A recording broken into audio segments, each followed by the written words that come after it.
하나님 말씀 봉독해 올리겠습니다. 하나님 말씀은 마가복음 1장 4절로부터 8절입니다. 마가복음 1장 4절부터 8절입니다. 세례자 요한이 광야에 나타나서 죄를 용서받게 하는 회개의 세례를 선포하였다. 그래서 온 유대 지방 사람들과 온 예루살렘 주민들이 그에게로 나아가서 자기들의 죄를 자백하고 요단강에서 그에게 세례를 받았다. 요한은 낙타 털 옷을 입고 허리에 가죽띠를 띠고 메뚜기와 들꿀을 먹고 살았다. 그는 이렇게 선포하였다. 나보다 더 능력이 있는 이가 내 뒤에 오십니다. 나는 몸을 굽혀서 그의 신발 끈을 풀 자격조차 없습니다. 나는 여러분에게 물로 세례를 주었지만 그는 성령으로 세례를 주실 것입니다. 아멘. 교회력은 대림절 절기로부터 시작합니다. 이 대림절이라고 하는 것은 아기로 오시는 예수님을 기다리는 절기이고, 또 우리 신약시대를 살아가는 사람들은 장차 재림의 주님으로 오실 우리 주님을 기다리며 준비하는 절기가 대림절이라고 말할 수 있습니다.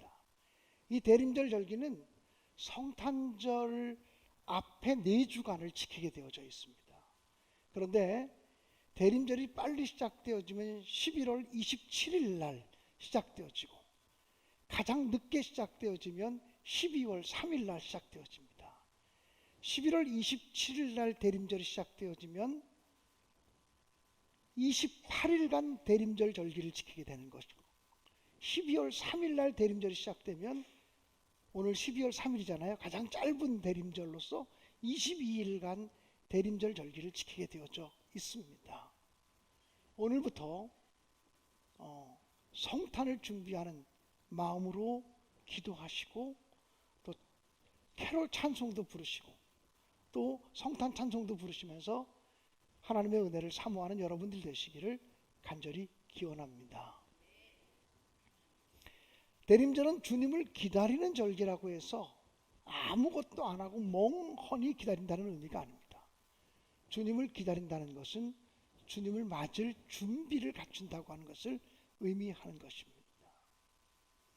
여러분, 우리 한국 사람 치고 춘향전을 모르는 사람은 한 사람도 없을 것입니다. 춘향은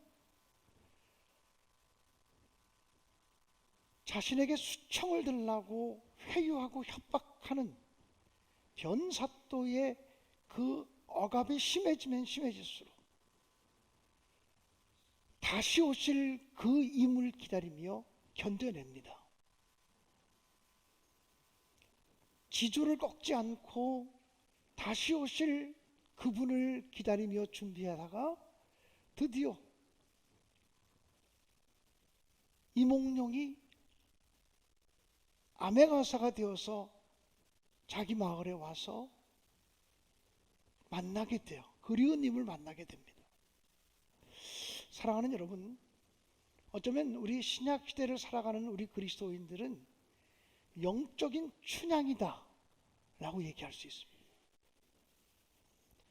이 춘향이 그리운 임을 만나기 위해서 정조를 지키고 지조를 지키며 살았던 것처럼, 온갖 회유와 협박을 이기면서 살아갔던 것처럼, 우리가 예수 그리스도의 신부로서 주님 다시 만날 때까지 우리는 신앙의 지조를 지켜가고 신앙의 순결성을 지켜가고 온갖 유혹과 온갖 협박과 위협을 이기면서 오직 믿음으로 승리해야 되는 사람인 줄로 분명히 믿습니다.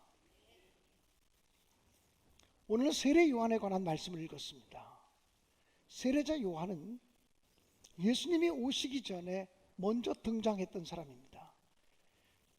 세례 요한이 외쳤던 말씀들, 세례 요한이 했던 태도들, 이런 것들을 보면서 우리가 성탄을 어떻게 맞이하고 준비해야 될까, 이 이야기를 여러분과 나누려고 하는 것입니다.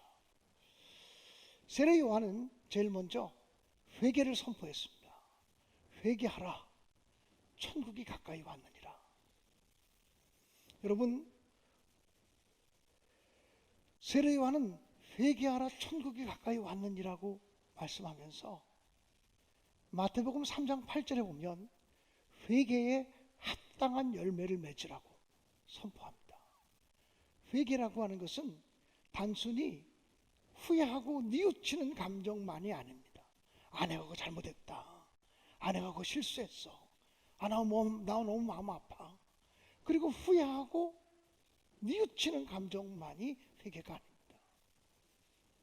제가 늘 우리 교우들을 성경 공부 시킬 때 그런 얘기를 하는데, 우리 한국 그리스도인들은 회만 있고 개가 없습니다. 뉘우칠 회, 고칠 개입니다. 뉘우치기는 뉘우치는데, 슬퍼하기는 슬퍼하는데, 가슴을 치면서 내가 잘못했다고 그러는데 그걸로 끝나. 그건 회개가 아니죠. 회만 있는 거예요. 고칠 개가 없는 거예요. 회개라고 하는 것은, 진정한 의미의 회개라고 하는 것은 내가 잘못했구나 깨달아지고 뉘우쳐지면 자기의 삶을 바꾸고 자기의 삶의 방향을 전환하는 것, 이것이야말로 진정한 의미의 회개인 줄로 믿습니다.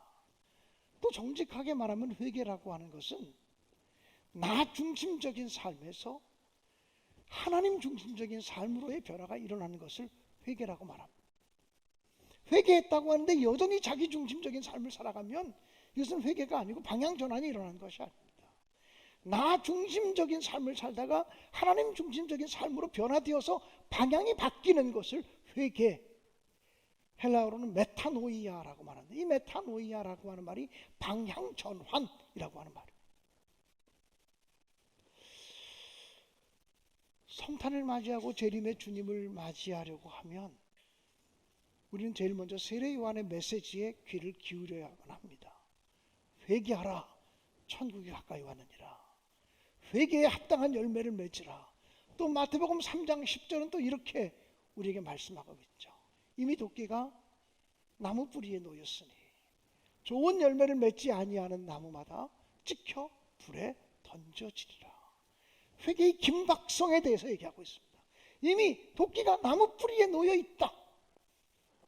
지금 즉시 회개하지 않으면, 즉시 지금 내 삶을 바꾸지 않으면 하나님의 심판이 놓여질 것이다 라고 말씀하고 있는 것입니다. 사랑하는 여러분, 성탄절을 준비하면서 나부터, 또 우리 가정으로부터, 우리 교회로부터 회개하는 마음으로 주님께 나아가는 귀한 대림절 절기가 되어질 수 있기를 주님의 이름으로 간절히 축원합니다. 세례자 요한은 자기 자신에 대해서 이렇게 말합니다. 요한복음 1장 23절에 세례 요한이 이렇게 말하죠. 이르되 나는 선지자 이사야의 말과 같이 주의 길을 곧게 하라고 광야에서 외치는 자의 소리로다 하니라.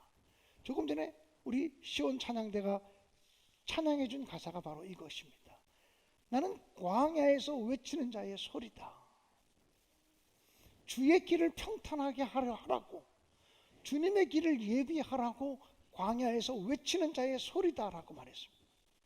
세례 요한이 역사의 무대 속에 등장했을 때 온 이스라엘 백성들은 열광했습니다. 왜냐하면 구약 성경에 분명히 메시아 예수를 보내리라고 약속하셨는데, 말라기 선지자, 구약 성경의 마지막 예언자인 말라기 선지자 이후에 예언자가 400년 동안 이스라엘 역사 속에 등장하지 않았습니다. 그래서 그들은 하나님의 소리를 너무나 그리워했는데, 세례 요한이 나타나서 하나님의 말씀을 강력하게 선포할 때 백성들은 열광하면서 세례 요한을 가리켜서 메시아가 오셨다고, 구세주가 나셨다고, 우리의 그리스도가 오셨다고 세례 요한을 그렇게 추앙하려고 했습니다. 그래서 세례 요한이 세례를 베푸는 것마다 사람들이 막 몰려들게 됐고, 세례 요한의 제자가 되겠다고 수없이 많은 사람들이 모이기 시작했습니다. 그런데 세례 요한은 자기를 바라보며 자기를 한껏 높이는 사람들을 향해서 말하기를, 나는 메시아가 아닙니다. 나는 그리스도가 아닙니다. 나는 광야에서 외치는 자의 소리일 따름입니다 라고 말합니다. 여러분, 소리라고 하는 것은 실체는 아니지만 실체를 느끼게 하는 또 새로운 어떤 존재라고 말할 수 있습니다. 소리. 여러분 50세 이상 되신 분들은 예전에 그 증기기관차를 타보셨을까요? 못 타보신 분들 있으실까요? 옛날 기차 소리가 어땠습니까? 칙칙 폭폭 칙칙 폭폭. 요즘은 기차 소리가 그런 기차 소리가 아닙니다. 예전에는 우리 어렸을 때 기차 소리는 칙칙 폭폭 칙칙 폭폭 이런 기차 소리였습니다. 그런데 그 기차가 들어오기 전에 먼저 무엇이 울립니까? 기적이 울립니다. 기적이 뭡니까? 빵 하고 울리는 소리가, 엄청나게 큰 소리가 역전에 울려 퍼집니다. 그러면 그 기적 소리가 울리면 사람들이 야 기차 온다, 야 기차 온다 하고 분주해지기 시작합니다. 아이들이 막 여기저기 막 뛰어노는데 우리 애들 어디 갔나? 이 아이들 찾아서 손잡고 짐 챙기고 미처 인사하지 못한 사람하고 빨리 인사하고 빨리 들어가라 그러고 이제 기차 온다고 바빠집니다. 그런데 이렇게 바라보면 기차는 아직 보이지도 않습니다.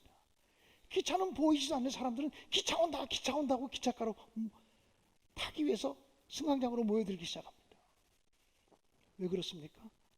기적 소리가 울렸기 때문입니다. 아직 기차는 보이지 않지만, 기차의 실체는 오지 않았지만 그 기적 소리가 울리면 반드시 기차가 온다라고 하는 사인인 것입니다. 세례 요한의 외침이 광야에서 외치는 자의 소리가 바로 그런 것입니다. 구약 성경에 보면 분명히 하나님께서는 메시아 예수를 보내기 전에 먼저 엘리야와 같은 선지자를 보내겠다 이렇게 말씀하셨거든요. 그러니까 메시아 예수 그리스도가 오기 전에 엘리야의 심정을 가지고 외치는 선지자가 바로 세례 요한이었고, 세례 요한의 불같이 포효하는 메시지를 통해서 사람들이 예수 오심을 준비하도록, 예수 오심을 기다리도록 만드셨다라고 하는 사실입니다. 그래서 세례 요한은 자기의 정체성을 명확히 하고 있습니다. 나는 메시아가 아니야, 나는 그리스도가 아니야, 나는 구세주가 아니야, 나는 주님의 길을 예비하는 사람이야, 나는 주님의 길을 평탄하게 하려고 심부름꾼의 역할을 감당하고 있는 사람이야 라고 말합니다. 쉬운 일이 아닙니다. 우리가 세례 요한처럼 자기 정체성이 분명했으면 좋겠어요. 저도 이제 젊은 목사가 아니고 이제 시니어 목사가 되다 보니까 후배들 앞에 서면은 목회가 무엇인지, 어떻게 하면 어떻게 교회를 잘 섬겨야 되는지를 가르치기도 하고 설명하기도 하고 그런 자리에 설 때가 많습니다. 그때마다 제가 우리 후배 목사들에게 그런 얘기를 하곤 합니다. 좋은 목사가 되기 원하십니까? 그렇다면 하나님 앞에서 이렇게 늘 고백하세요. 하나님, 제가 목사입니다. 하나님, 제가 목사입니다. 하나님, 제가 목사입니다. 이렇게 고백하면 어떤 목사가 되라고 말씀하시는지 그 소리가 마음속에 쓰여지고 새겨지기 시작할 거라고. 하나님, 내가 어떤 목사가 되어야 됩니까? 라고 물을 것도 없이 하나님, 제가 목사입니다. 하나님, 제가 목사입니다라고 고백하면, 그럼 목사라면 이렇게 말해야지, 그 목사라면 이렇게 행동해야지, 그렇다면 목사라면 이렇게 인내해야지, 그것이 마음속에 들려지기 시작한다는 거예요. 좋은 장로가 되고 싶습니까? 좋은 장로가 되려면 하나님, 제가 장로입니다, 하나님, 제가 장로입니다라고 늘 고백하셔야 돼요. 내가 장로인데 이러고 사람 앞에서가 아니라 하나님 앞에서, 하나님, 제가 장로입니다. 제가 부족하지만 제가 장로입니다.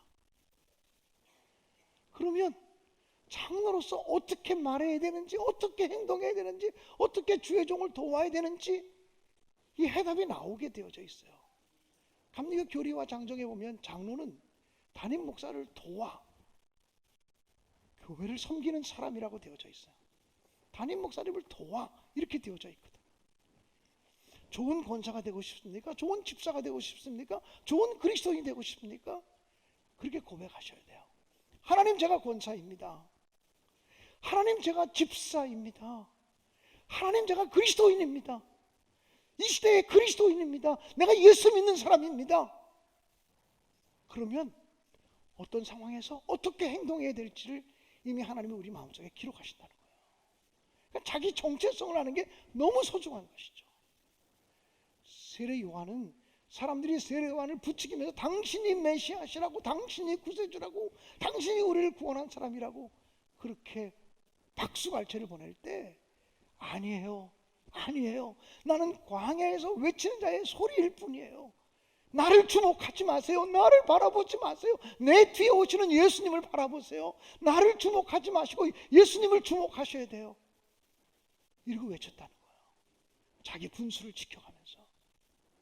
사랑하는 여러분, 세례 요한은 또 요한복음 1장 29절에 보면 이렇게 기록하고 있습니다. 이튿날 요한이 예수께서 자기에게 나아오심을 보고 이르되 보라, 세상 죄를 지고 가는 하나님의 어린 양이로다. 예수 그리스도가 누구신지, 그분은 세상 죄를 지고 가시는 하나님의 어린 양이라고 자기 제자들 앞에서 담대하게 선포했어요. 예수님이야말로 온 인류의 죄를 짊어지고 가시는 하나님의 어린 양, 희생 제물이 되셔서 그분 때문에 우리의 죄가 용서받을 수 있는 것이라고 선포했다는 거예요. 얼마나 놀라운 진리입니까? 여러분, 성탄을 기다리는 사람, 다시 오실 재림의 주님을 기다리는 사람은 이런 마음을 가져야 돼요. 세례 요한이 예수님을 세상 죄를 지고 가는 하나님의 아들이라고 선포했던 거죠. 이번 성탄절을 맞기 전에, 4주 남았잖아요. 성탄절을 맞기 전에 누군가 한 사람에게라도 접근해서 예수님이 세상 죄를 지고 가는 하나님의 양이시오, 예수님을 통해서 구원받을 수 있어, 예수님을 통해서 새 생명을 얻을 수 있어라고 우리도 누군가에게 선포하며 성탄절을 맞이할 수 있게 되기를 주님의 이름으로 간절히 축원합니다. 한 사람이라도 좋으니까, 어린아이에게라도 좋으니까 예수님이 누구신지를 선포하고 고백하고 대언함으로 성탄절을 준비하는 우리 모든 성도들 되시기를 주님의 이름으로 간절히 축복합니다. 또 세례 요한은 이렇게 말해요. 나는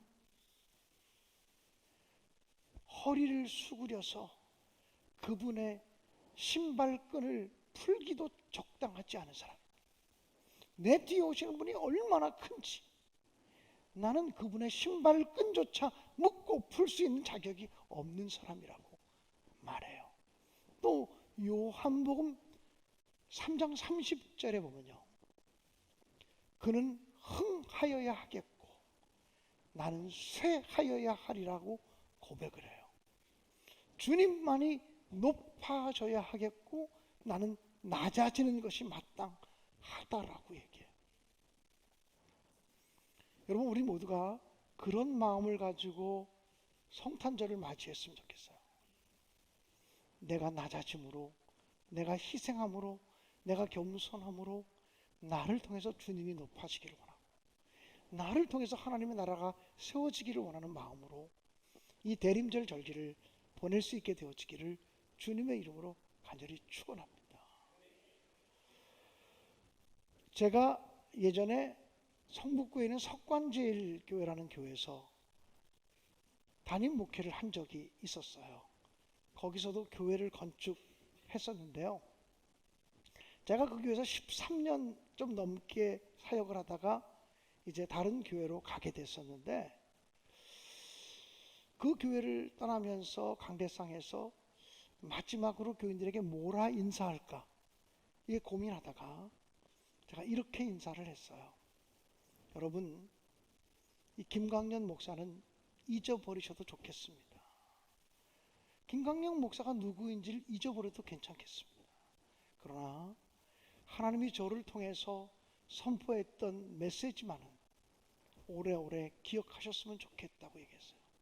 김광년 목사는 잊혀져도 되는 사람이라고, 나 같은 사람 100번이고 1000번이고 잊혀져도 되는 사람이라고. 그러나 나를 통해서 주의 종을 통해 선포했던 하나님의 말씀만은 오래오래 기억하셨으면 좋겠다고 이야기했어요. 그 담임 목사님 그때 그 교회를 떠나던 제 마음이었어요.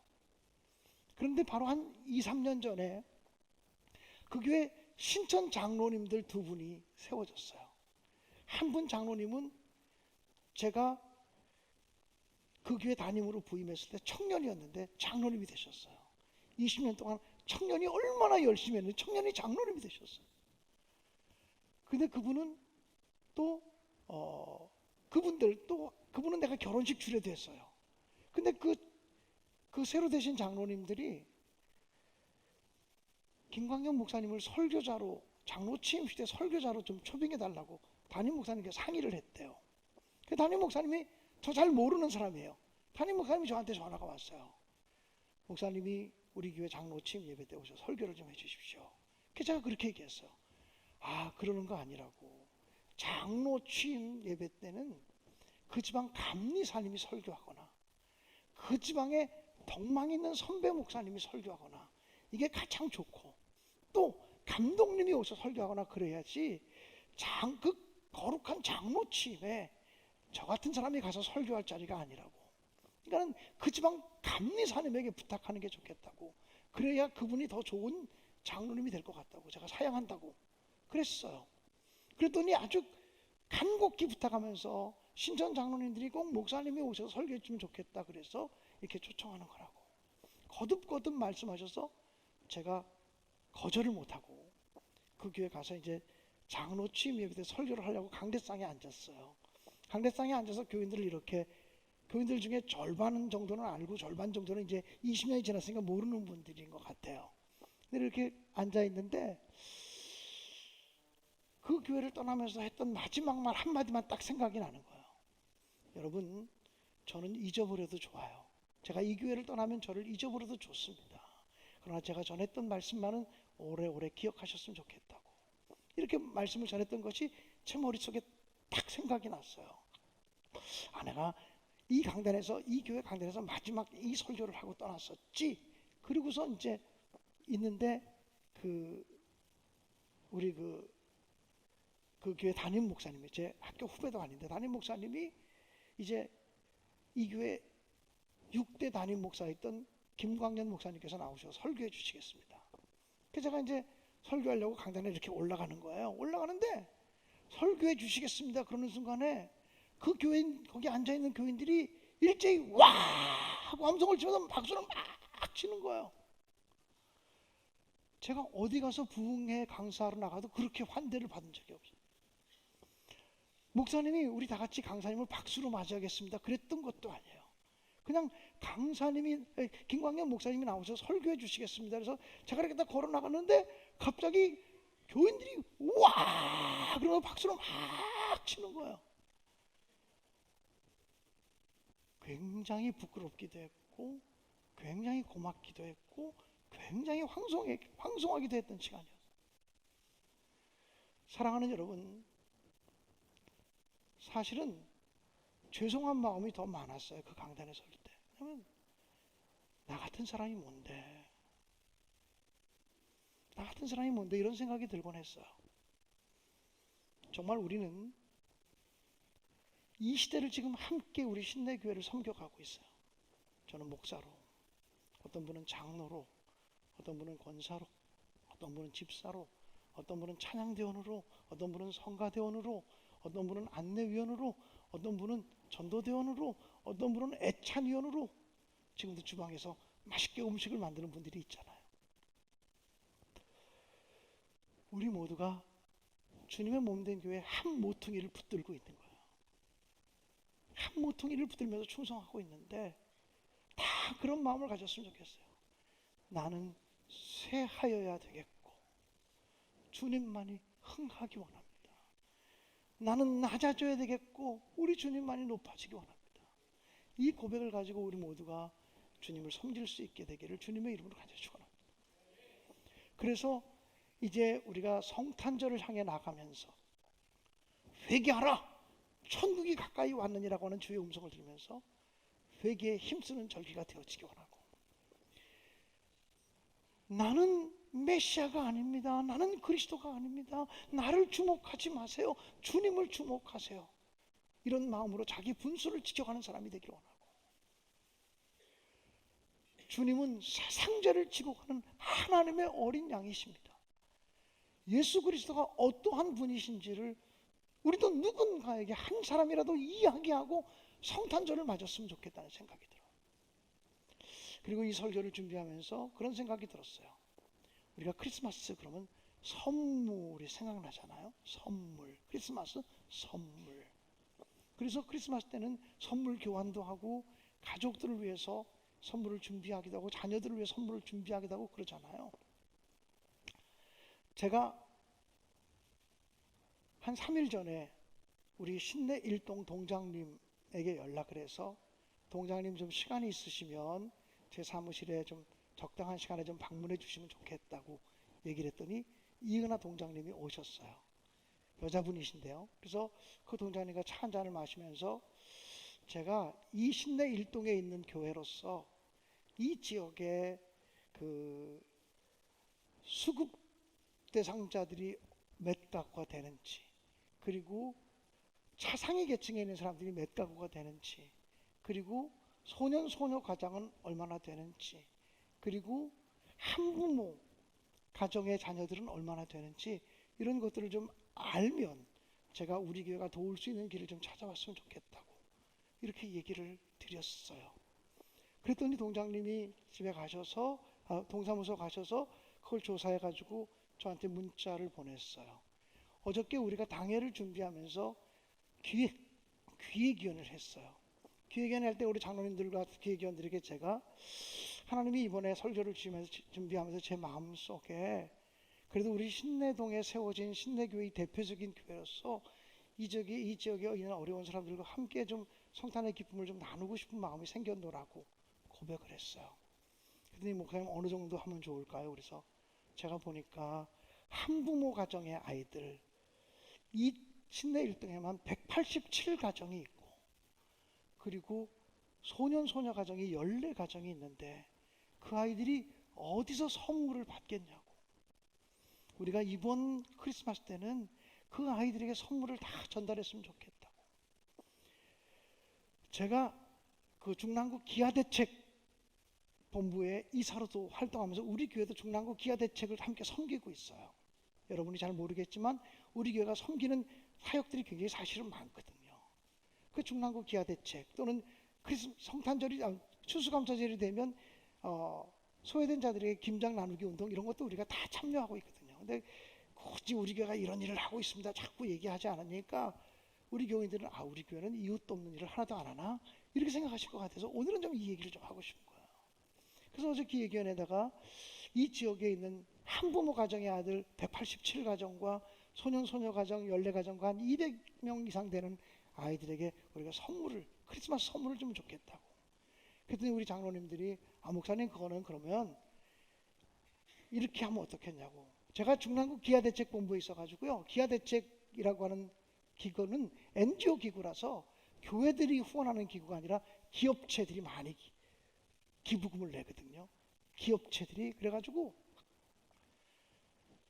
15만 원짜리 선물 상자를 만드는데 한 사람을 돕기 위해서 5만 원을 기부하면 기아대책에서 10만 원을 보태서 15만 원짜리 선물 꾸러미 하나를 만들어줘요. 5만 원을 기부하면 10만 원을 보태서 15만 원짜리 선물 꾸러미를 하나 만들어주는데 우리 교회가 200상자 정도를 좀 만들면 좋겠다. 그래서 우리 교인들 마음속에 성탄절을 맞이하면서 내가 내 자식들 선물이 아니라 우리 동네에 있는 한부모 가정이나 또는 소년 소녀 가정의 선물을 내가 한 명이라도 좀 하고 싶어. 그러면 다음 주에 제가 사랑의 헌금 봉투를 좀 만들어 놓겠어요. 다음 주에 사랑의 헌금 봉투를 만들니까 그거는 그 목적으로만 쓰겠어요. 딱 다음 주하고 다음 주 딱 2주간만 그 헌금을 하실 분들은 하나님이 마음에 감동 주시는 분은 그래 이번 크리스마스 때 내가 이 지역에 있는 선물 하나 받기 어려운 아이들에게 내가 5만 원 기증해서 15만 원짜리 선물 꾸러미를 만들어서 전달했으면 좋겠다. 이런 마음의 감동이 오시는 분들만 하세요. 감동이 오시지 않은 분은 안 하셔도 돼요. 여러분이 하시는 것만큼 하시고 또 부족하면 교회 재정으로 해서 그분들을 돕도록 하는 일을 하려고 해요. 그래서 어제 기획위원회에서 그 일을 결정해서 여러분들의 마음속에 감동이 오면 내가 5만 원짜리 하나를 한 사람을 선물 꾸러미를 만들어 줄 수 있어. 나는 5만 원을 냈지만 15만 원짜리 선물 꾸러미가 꾸려지는 거거든요.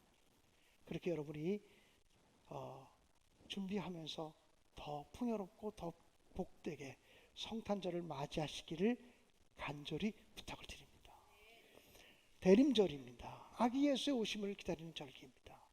회개에 힘쓰시고 예수의 주되심, 예수의 그리스도의 되심을 한 사람에게라도 증언하시고, 그러니까 교회 나오든 안 나오든 그건 상관없어요. 입을 열어서 한번 얘기하자는 거예요. 그리고 겸손하게, 그리고 희생과 섬김으로 성탄절을 향해 나아가는 우리 모두가 되어질 수 있기를 주님의 이름으로 간절히 축원합니다.